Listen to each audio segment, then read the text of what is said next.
Our thanks to Aisha Hasni for giving us that update, taking another live look there at the White House. So again, we're still seeing the effects of these historic tariffs that were announced yesterday. And you may be wondering to yourself, what's the history of presidents and others here in our government implementing tariffs throughout the United States history? So we do want to bring in to the conversation now Rich Rubino, political analyst, to talk a bit more about this. Rich, thanks so much for joining us here on Live Now from Fox. I have to say, when we first started hearing about these potential Trump tariffs, I was also wondering this question: how have tariffs been implemented over the history of our country?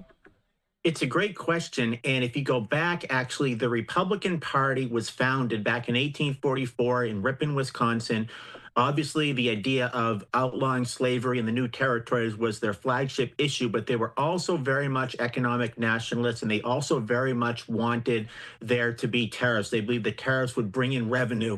And pretty much every Republican president, from basically Lincoln all the way through Herbert Hoover in 1929, were economic nationalists. In 1890, for example, Benjamin Harrison was president. William McKinley, the future president who Donald Trump often mentions as kind of a hero with the tariff movement, was the chairman of the House Ways and Means Committee, a congressman from Ohio.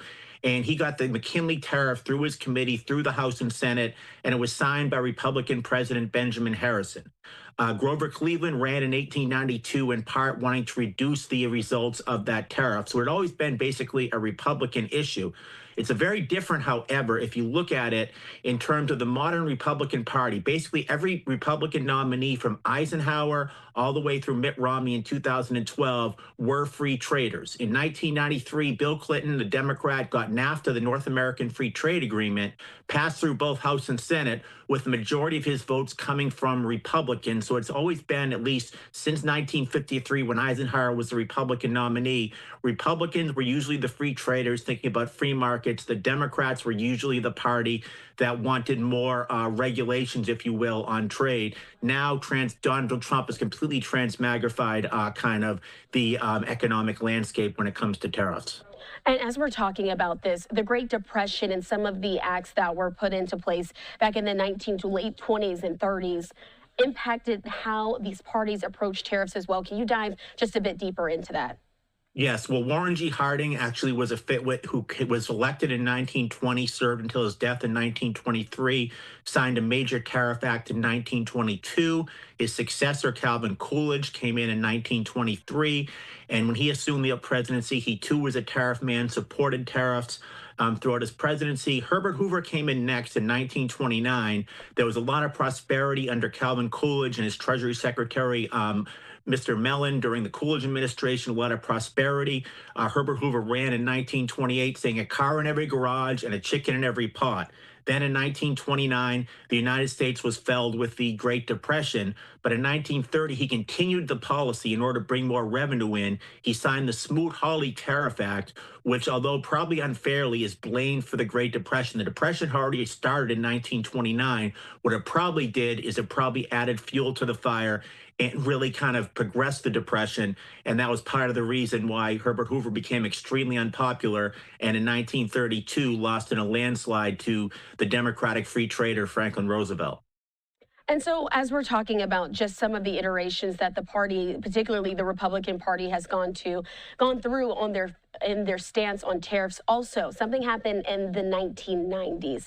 Can we dive a bit deeper into what made that change happen? Of course, we do know this is when Pat Buchanan, he was running for the party. That made an impact, though, on how folks saw free trade versus these tariffs that could be in place. Yes, very interesting. In 1992, George H.W. Bush was running for re-election. He had been very popular after the Gulf War, had a 91% job approval rating, the highest ever recorded for a United States president. However, there was a recession in 91 and 92, and Pat Buchanan challenged George H.W. Bush for the Republican presidential nomination. Buchanan had been a former free trader, having served under Presidents Richard Nixon, Gerald Ford, and Ronald Reagan, all who were very much exponents of free trade, pretty much unreserved, unfettered free trade.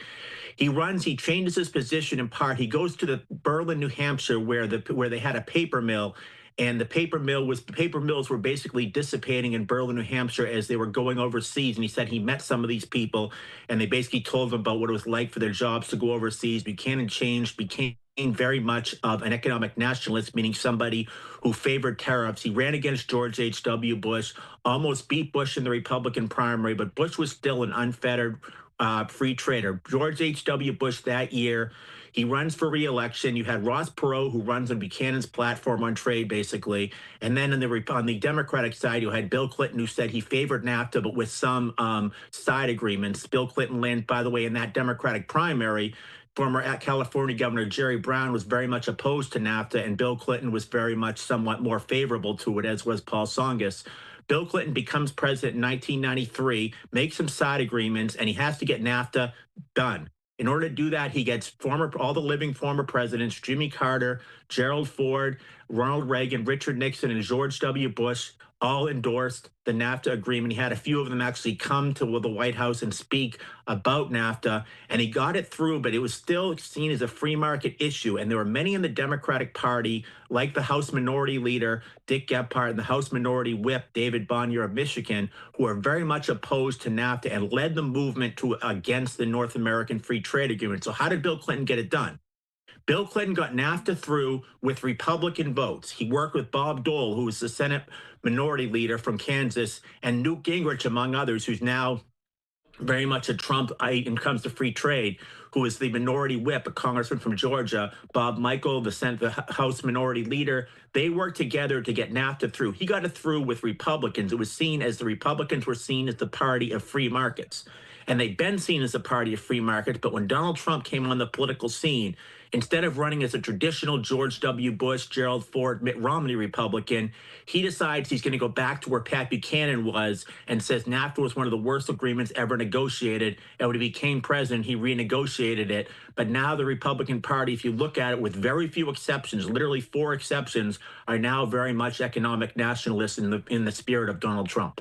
And it's interesting to see just how these things change over time. And you mentioned some of those prominent Democrats as well over the years. Can you sort of just talk about the overall history of how Democrats have approached the tariff issue and where the biggest schism happened there in their party and what their ideology has been over the last few years? Yes, I think that the Democratic Party was very much, at least originally, they were a party of free trade.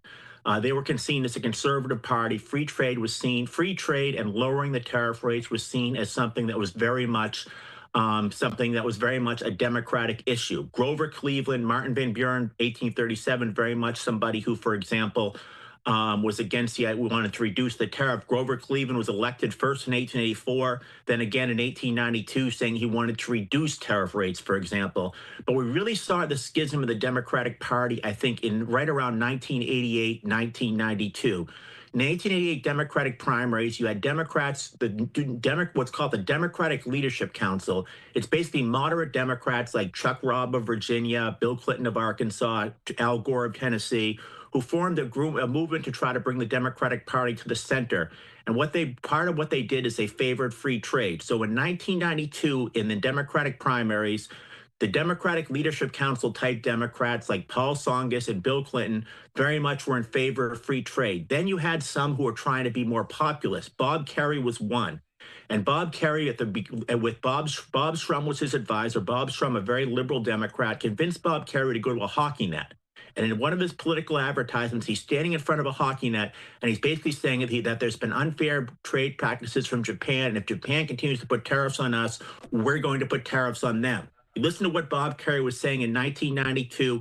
It's very reminiscent of what Donald Trump is saying contemporaneously. Dick Gephardt, congressman from Missouri, ran in 1988, ran again in 2004. Very similar platform on free trade. So this really was this schism. The Clinton administration was Bill Clinton and some of those new Democrats who got NAFTA through them against the more liberal wing of the Democratic Party, the more liberal bloodline, if you will, who were very much opposed to NAFTA, but they failed on that. But I think in terms of public relations wise, I think that they probably won the public relations battle in that when Donald Trump tried to renegotiate NAFTA, there were very few moderate Democrats who were outspoken or who won that battle. And Rich, we have to kind of see this as maybe a window into the future. Of course, we know that right now some of the relationships between America's closest trading partners throughout history, including Canada and Mexico, is now strained due to some of these tariffs. If you were to say and rely on history as a place to kind of look as a window to the future, what do you think the outcome is going to be ultimately of these tariffs and how it's going to affect the long-term relationship between our countries? I think long term, it's very much going to have deleterious effects. It's very much going to be a negative thing. I think that countries, even countries like Vietnam, who have very big tariffs in the United States, obviously, when you put tariff on a country, it is not seen as something that's positive. It means that they are going to have to be able to send less of their own products to the United States. Now, the United States can argue that it's unfair, it's an unfair balance of trade, that they're dumping products into our country, yet they're starting tariffs on their country. But that being said, just as a kind of a realpolitik type of a view, any country that has a tariff imposed on them, there's really no positive that comes from that country. Now, that being said, in the United States, there are some benefits, and certainly the fact that there will be the people will be buying American, that will certainly benefit, for example, certain manufacturers, steel industry in the United States. So it's really kind of there are going to be some that are very much benefit from it in the United States, and some that won't. Probably farmers, for example, but overseas, I think that most countries will take a very negative view of it. I have to ask you before I let you go, has there been a moment in history that particularly sticks out to you with how this has affected our international relations? Have we seen a country respond over the last 50 or 100 years or so in a way to tariffs being placed on them that ended up changing the course of history? I don't think necessarily tariffs being placed on them, but I do think the opposite, perhaps. In 2000, Bill Clinton, part of his legacy, his last year in office, he wanted to get China into the World Trade Organization. He and Tom DeLay, who had really kind of spearheaded the impeachment of Bill Clinton, was the majority whip of the congressman from Texas, the majority whip in the United States House of Representatives, worked with Bill Clinton to try to get China into the World Trade Organization. China did get into the World Trade Organization, and today many believe that that was a mistake because they believe that China has kind of taken advantage of their role or taken advantage of the United States. And there are very few who I think argue that at least from a United States political perspective, that it's good that China was invited into the World Trade Organization. Now, obviously, there are some that certainly would benefit from that, but I think that it's more, and I think obviously you can have other effects. Certainly, NAFTA, for example, probably had a lot of benefit toward Mexico, toward Canada. The question is, did it benefit the United States? Probably yes, in terms of lower prices, but probably not in terms of allowing some products and some factories to go overseas.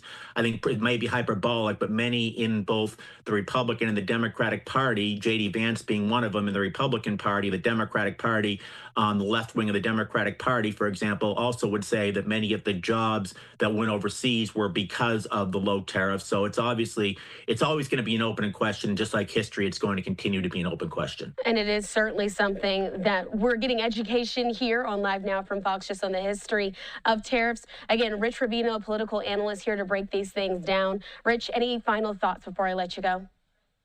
Just that this has completely changed. I have never, not since William Jennings Bryan in 1896 brought the Democratic Party to the left from the right-wing policies of Grover Cleveland, I have never seen a president be able to bring a party that was very much exponents of free trade in the last Republican administration, George W. Bush, and made it so that all but 4 Republicans favor Trump's economic nationalism. It's really almost unprecedented. And it is something that we'll continue to follow right here on Live Now from Fox. Again, political analyst Rich Rubino here to help us break down some of these top headlines. We appreciate you for joining us here on Live Now. Thank you so much for having me on again.